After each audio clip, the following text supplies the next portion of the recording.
Hi friends, నేను ఈరోజు మాకు లంచ్లోకి టమాటా ఆలు కర్రీ చేశాను. ముందుగా ఒక కడాయి తీసుకొని దాంట్లో కొంచెం ఆయిల్ వేసుకొని ఆయిల్ కాగాక దాంట్లో ముందుగా కోసి పెట్టుకున్న ఆనియన్స్ వేసుకోవాలి.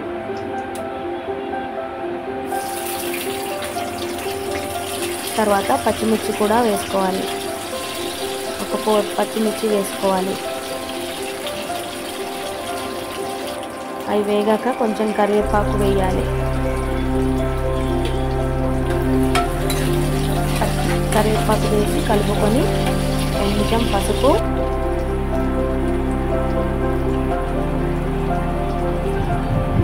1 స్పూన్ సాల్ట్ వేసుకోవాలి.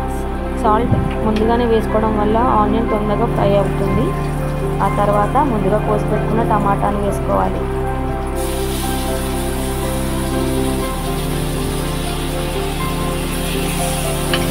టమాటోని మెత్తగా మగ్గనివ్వాలి. ఆ తర్వాత ముందుగా కోసి పెట్టుకున్న ఆలుని వేసుకోవాలి. ఆలు వేసి బాగా కలుపుకోవాలి.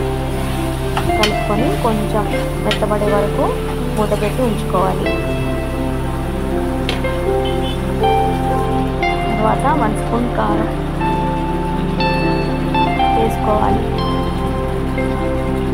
వేసి కలుపుకొని ముద్ద పెట్టుకోవాలి. తర్వాత కొంచెం మగ్గాక కారం వేసిన తర్వాత మగ్గాక చిన్న గ్లాస్ వాటర్ వేసుకొని బాగా ఉడకనివ్వాలి. ఆలు ఉడికే వరకు ఉడకనివ్వాలి. ఆ తర్వాత మొత్తం ఉడికాక లాస్ట్లో కొత్తిమీర వేసుకోవాలి. ఫైనల్గా కొత్తిమీర వేసుకొని కలుపుకొని